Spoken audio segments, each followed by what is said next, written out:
Bien, je vous remercie de m'avoir invité à cette célébration de l'entrée en République. Et le propos liminaire, effectivement, ça me paraît toujours curieux d'être dans la salle Colbert à l'Assemblée nationale. C'est pas la première fois que j'organise, enfin non, c'est pas moi qui l'organise, mais que je prends la parole dans cette salle, et c'est toujours très curieux. Mais ça rejoint un peu ce que disait Jean-Numa Ducange tout à l'heure, c'est que la figure de Colbert est une figure que les républicains des années 1880 ont capturée pour inscrire la République dans le temps long de l'histoire de France. Et donc ils ont pris quelques personnages comme ça de l'histoire de France. Alors Henri IV, Sully, Colbert, puisqu'il faisait bourgeois, et puis voilà pourquoi on se retrouve dans cette situation encore aujourd'hui. Mais ce n'est pas le propos du jour. Ce que je vais présenter aujourd'hui, c'est de montrer ce qui se passe dans les colonies et est-ce que les colonies ont finalement un rôle dans l'entrée en République, ou plutôt dans le maintien de la République, ou comment, dans des colonies, des populations qui sont aussi diverses que des gens réputés blancs, que des libres de couleur ou que des esclaves, finalement, entrent en République ou combattent la République. Alors on va passer je ferai un petit geste comme ça pour changer de diapo, ou c'est moi qui l'ai... Alors, donc le 21 septembre 1792, la royauté est abolie, et le lendemain, donc, on commence à dater les actes de la Convention, qui est l'Assemblée qui dirige alors la France, de l'an 1 de la République. Alors que se passe-t-il dans les colonies? Alors on va juste, diapo suivante, on va juste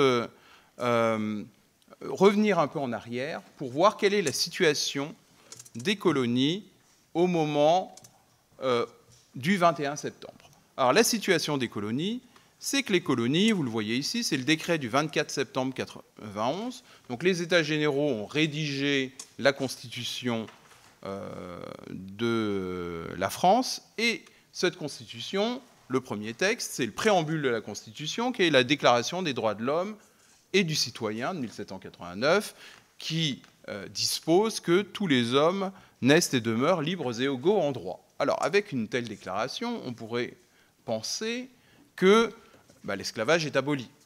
Sauf qu'une astuce va être trouvée, une astuce constitutionnelle, c'est la suivante. C'est de dire que les colonies ne font pas partie de la République, sont placées en dehors du champ de la Constitution. Elles font partie de l'Empire français, mais la Constitution ne s'y applique pas.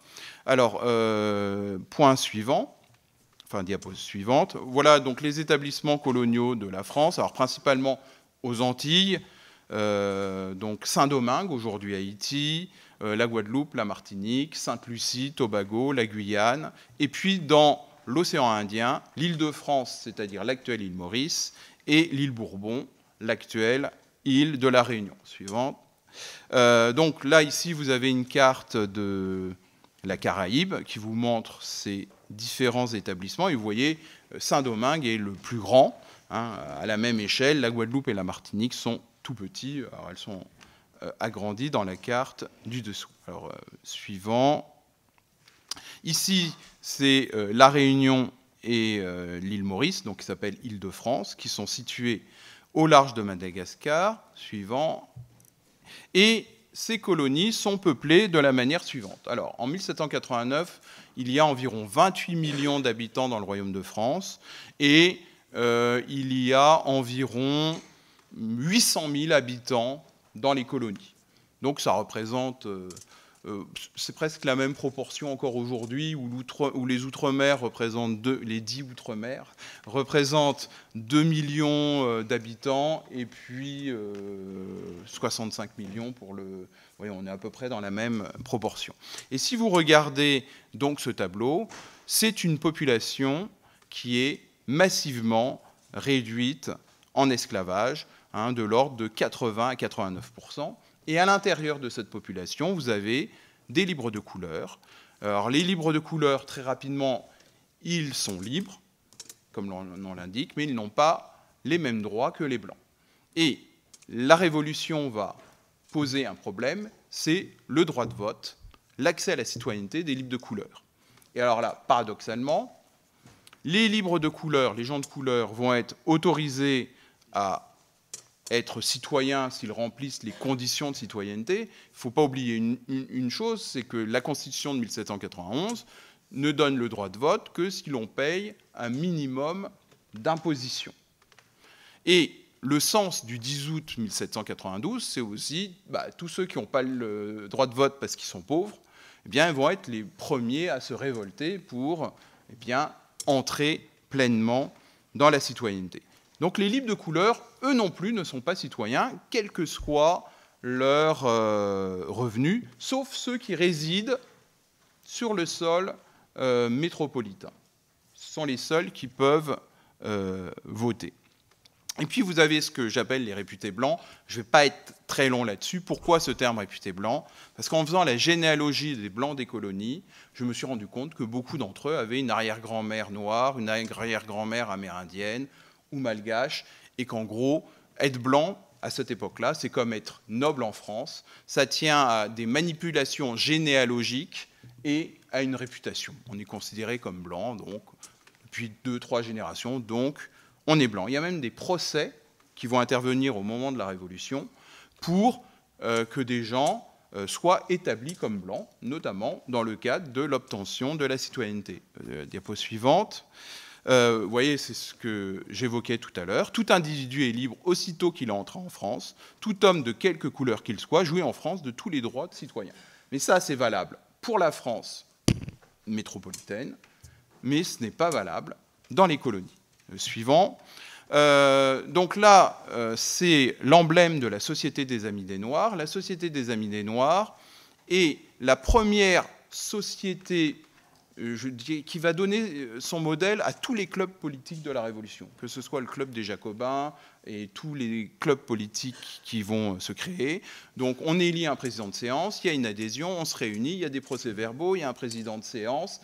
Et dans la Société des Amis des Noirs, on va voir énormément de figures de la Révolution, Lafayette, Mirabeau, Condorcet, l'abbé Grégoire, enfin des gens que l'on retrouvera durant toute la Révolution. Alors la suivante.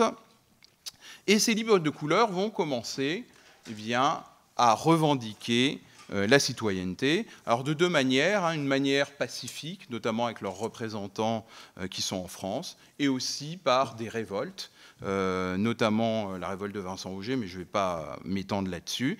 Et ils vont obtenir, dans un premier temps, l'égalité des droits pour ceux qui sont nés libres, c'est le sens du décret du 15 mai 1791, puis en mars 1792, ils vont obtenir la citoyenneté pour les libres de couleur des colonies, mais suite à des révoltes importantes. Mais dans le cadre de ces révoltes, de ces affrontements entre libres de couleur et blancs, vous avez vu dans le premier tableau, ils sont à peu près à Saint-Domingue de force équivalente. Pour l'emporter, ils vont commencer à vouloir armer les esclaves. Et très rapidement, ils vont se dire que, ils arment les esclaves. Alors, ils arment les esclaves, ce qu'ils appellent les bons sujets, les esclaves fidèles, des esclaves qui, d'ailleurs, sont destinés à l'affranchissement. Et très rapidement, dans un deuxième temps, ils vont se dire, ce qui est bien pratique pour gagner une guerre, c'est d'insurger les esclaves de l'adversaire. Et donc, dans ce contexte, il va naître une grande révolte d'esclaves. Qui plus est, que les esclaves ont aussi volonté à se saisir de la liberté. Vous avez vu la représentation de l'emblème de la Société des Amis des Noirs. Eh bien, on sait que des milliers de pièces, comme celle-ci, ont circulé dans les colonies. Et donc, on a tout un contexte de révolte générale. Alors, la révolte des esclaves de Saint-Domingue, alors souvent on a une appréciation téléologique, on se dit il y a l'abolition, donc les esclaves se révoltent pour l'abolition. C'est beaucoup plus compliqué que cela. Et le présent m'a interpellé et je me suis dit, est-ce que ces révoltes d'esclaves au départ, parce que c'est très difficile pour un esclave d'imaginer un monde sans esclavage. Les esclaves imaginent leur liberté individuelle, la liberté pour leur famille, mais imaginer un monde sans esclavage, c'est très difficile. D'ailleurs, les libres de couleur en sont l'exemple. Des gens sont affranchis, ils deviennent ensuite propriétaires d'esclaves. Et Lors de la première lettre qui est envoyée au gouverneur de Saint-Domingue pour dire « nous sommes révoltés, pourquoi nous sommes révoltés ?», mais finalement, les révoltés demandent l'abolition du fouet, être mieux traités, et la liberté pour 400 chefs. D'ailleurs, comme on leur répond non, Toussaint Louverture, qui est un des signataires de la lettre, dit « bon, 50, ça suffira ». Et lorsqu'on analyse Toussaint Louverture, eh bien, Toussaint Louverture, les recherches très récentes, montrent que c'était un homme qui était libre de fait. On a des documents qui montrent qu'il a possédé des esclaves, sauf qu'on a un document qui est postérieur à l'acte notarié où il possède des esclaves, où on voit qu'il est encore sur la liste des esclaves de son maître. Donc Toussaint Louverture était probablement ce qu'on appelle un libre de fait, donc libre de ses mouvements, même libre d'acheter des esclaves, mais qui n'était pas lui-même légalement libre, ce qui expliquerait aussi pourquoi il met en avant cette révolte et il se dit, bon, à 50, je dois faire partie des 50, vu que je suis un des 6 signataires du document. Donc ce qu'il faut bien comprendre, c'est aussi le jeu politique des uns et des autres pour améliorer leur propre sort personnel. C'est souvent ce que l'on peut voir au cours de l'histoire. Alors là, la suivante. Donc ça, c'est une allégorie de cette égalité des libres de couleur avec les blancs. Et vous voyez le document qui est tenu par la personne de couleur noire, voilà, on agrandit, eh bien, c'est la Déclaration des droits de l'homme et du citoyen. Alors on avance. Alors, les succès de la contre-révolution dans les colonies, ce qu'il faut savoir, c'est qu'en septembre 1792, quand la République est proclamée en France, la contre-révolution est en train de l'emporter dans les colonies. Alors, par exemple, la Martinique, la Guadeloupe ont hissé le pavillon blanc, le pavillon royaliste. Alors d'ailleurs, suite à une erreur, ils ont appris une fausse rumeur comme quoi le 10 août, le roi aurait été rétabli dans sa toute-puissance. Ah, ils sont contents, sauf que, mince, c'est le contraire qui s'est produit. Et un certain nombre qu'on appelle des patriotes, des blancs et des libres de couleur, en Guadeloupe et en Martinique, vont quitter l'île de la Martinique et de la Guadeloupe et se réfugier à la Dominique, qui est une colonie britannique. Et là, ils vont se réunir, ils vont se saisir de tous les documents qui émanent de Paris, et notamment celui de l'élection de députés. Et ils vont élire leurs députés à la Convention. Alors parmi les électeurs, on trouve Louis Delgrès, qui sera connu par la suite en 1802 en s'opposant au rétablissement de l'esclavage, et on trouve le premier député de couleur qui a été élu, qui est un député de la Martinique, qui s'appelle Janvier Litté, qui, en tant que libre de couleur, est également propriétaire d'esclaves, mais en tout cas, il est élu député. À ce moment-là, eh bien, avec l'appui de troupes qui arrivent de la métropole, eh bien, Guadeloupe, Martinique vont repasser dans le camp révolutionnaire, républicain. En janvier 1793, il y a une révolte à Pointe-à-Pitre, et libres de couleur et patriotes, alors souvent les patriotes, c'est ce qu'on appelle les petits blancs, les blancs pauvres, se révoltent contre les grands planteurs et les chassent. Et ce qui est très intéressant, alors comme il y a le roi d'Angleterre qui est là aujourd'hui, c'est qu'un navire français qui a quitté Pointe-à-Pitre en mars 1793 a été capturé par les Anglais, et à bord de ce navire, il y a 300 lettres de personnes, des négociants, des marchands, qui racontent l'entrée en République. Et c'est un récit absolument... enfin, ce sont 300 récits absolument intéressants, où on peut faire l'histoire en partant du bas. Donc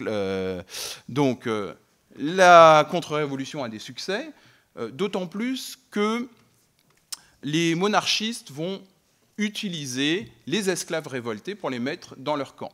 Par exemple, le roi d'Espagne va soutenir les esclaves révoltés de Saint-Domingue. Ainsi, les 3 grands chefs, qui sont Jean-François, Biassou et Toussaint Louverture, vont être nommés officiers de l'armée espagnole.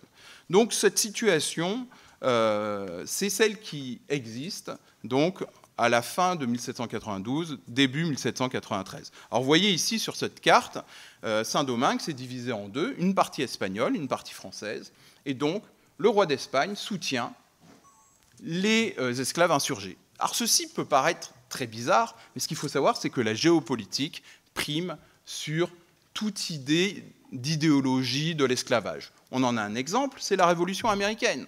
Le roi Louis XVI monarque qui se veut absolu, soutient des révolutionnaires américains contre le roi d'Angleterre. Donc les intérêts géopolitiques et géostratégiques priment sur une idéologie esclavagiste ou monarchiste. Alors la suivante, diapo suivante, oui bon ça c'est Saint-Domingue, on va passer là-dessus. On passe encore. Ah oui, non, on revient sur celle-là, celle de derrière, excusez-moi. J'espère qu'ils ont la marche arrière. Oui voilà, c'est bon, il y a la marche arrière. Et donc vous voyez ici, c'est la réaction de Biassou, donc qui est le second de la révolte des esclaves. Et que dit-il? Alors lorsqu'il apprend la chute du roi le 10 août, enfin lorsqu'il apprend la vraie nouvelle, il se proclame vice-roi et annonce le 18 décembre 1792 qu'il attend les ordres du roi, notre maître, que j'espère avec l'aide du Seigneur de soutenir pour ses droits jusqu'à ce qu'il lui plaise de nous envoyer l'établissement de ses lois. Et donc, c'est un peu comme la Vendée qui a souvent été galvaudée dans le sens où l'une des causes principales de la Vendée, c'est pas parce que les paysans vendéens sont plus royalistes que les autres, c'est surtout qu'ils ont besoin d'hommes pour faire les récoltes et ils veulent cultiver leurs terres plutôt que d'aller se battre pour une idée qui leur semble un peu abstraite à ce moment-là. Alors, la suivante. Donc, les libres de couleur et les... Alors, suivante. Voilà. Alors, premier point, les libres de couleur, eux, se rallient de manière quasi générale à la République. Et on va voir deux figures parmi les libres de couleur. Alors, il y en a une qui a beaucoup étudié Florence Gautier, qui est Julien Raymond, qui va défendre ses droits. Mais il y a deux hommes qui vont être à la tête de ce qu'on appelle la Légion des Américains. Et ces deux hommes sont deux hommes de couleur, le chevalier de Saint-Georges, Joseph Bologne, dit chevalier de Saint-Georges, et le futur général Dumas. Ils vont jouer un rôle très important parce qu'en 1793, il y a la trahison du général en chef Dumouriez, qui a remporté notamment la bataille de Valmy, et ce sont eux qui ont dénoncé cette trahison, et leur rôle a permis peut-être d'éviter une catastrophe militaire pour l'armée républicaine. Alors, la suite. Donc en 1793, la guerre devient internationale dans les colonies, parce que le 1er février 1993, la France entre en guerre officiellement avec les Britanniques et les Espagnols, et le soutien que les Espagnols vont apporter aux esclaves insurgés va être de plus en plus massif. On passe à la suivante. Alors, sur place, les envoyés de la République, qui sont Sontonax et Polverel. Alors Sontonax, c'est un abolitionniste radical qui est connu dans les années 1789-90, quand il est à Paris, pour écrire des textes contre l'esclavage. Eh bien, ils vont prendre une décision très importante, le 21 juin 1793, c'est de donner la liberté, je cite le texte, à tous les nègres guerriers qui combattront pour la République. Donc tous les esclaves qui seront déclarés libres par les commissaires, par les délégués de la République, seront les égaux de tous les hommes libres blancs ou de toute autre couleur. Ils jouiront de tous les droits appartenant aux citoyens français.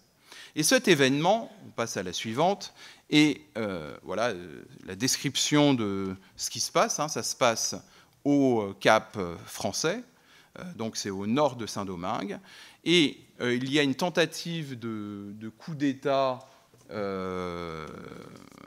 je caricature un peu, royaliste, pour renverser les commissaires de la République. Et les commissaires de la République, à la fois avec le soutien des libres de couleur et des esclaves, parviennent à rétablir la situation. Alors on passe. Alors, il s'agit d'un premier affranchissement massif. En effet, 10 000 esclaves vont être affranchis dans ce jour-là et les jours qui suivent. Et ce qu'il faut noter, c'est ce qui se passe au Cap français les 20 et 21 juin 1793. C'est l'événement le plus sanglant de la Révolution française. On estime qu'il y aurait eu entre 3 et 10 000 morts, ce qui est considérable. Si on prend la comparaison avec le 10 août, c'est 600 à 1000 morts. Alors, voilà, il faut peut-être ajouter aussi 300 prisonniers, dont 200 seront tués par la suite. Mais vous voyez, on est dans des proportions de brutalité et de violence. Alors, pour ceux qui dénoncent la violence révolutionnaire, déjà, il faut voir le contexte. Est-ce qu'on va contester, par exemple, ces esclaves d'avoir utilisé la violence pour se libérer de l'esclavage. Et c'est pour ça qu'il est important, je pense, de remettre les colonies dans le sens de la Révolution française, et aussi dans le sens de cette époque, du gouvernement révolutionnaire, 1793-1794, parce qu'on ne peut pas comprendre ce qui se passe et la violence. Et sachez que les ennemis de la Révolution sont aussi violents, si ce n'est plus, que les révolutionnaires. On ne peut pas comprendre les choses sans analyser cela. Alors, la suite. Voilà, alors là, c'est cette profession de foi des esclaves qui s'engagent pour la République. Alors voilà, on va juste lire « Nous sommes nègres, français, nous allons combattre pour la France, mais pour récompense, nous demandons la liberté. » Voilà, donc ça, c'est quelque chose d'extrêmement important, cette idée de liberté par les armes. Mon directeur de thèse s'appelait Jean-Paul Berthaud, et il avait mis en avant cette idée du citoyen soldat armé. Et en gros, il y a une correspondance entre l'armement massif des citoyens et leur obtention de la citoyenneté. On ne peut pas refuser la citoyenneté à quelqu'un qui, certes, ne paye pas l'impôt, mais paye l'impôt du sang, et là, ce sera valable pour les esclaves. Alors, la suivante.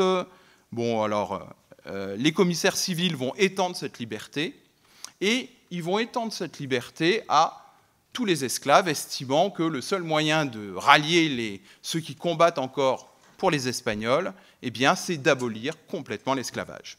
Mais face à cela, quelle est la réponse d'un des meneurs, Toussaint Louverture? Alors, c'est intéressant parce que Toussaint dénonce les tyrans républicains et il dit « Vous nous faites entrevoir que la liberté est un bien, que nous en jouirons, et en nous soumettant à l'ordre, qu'entendez-vous par là?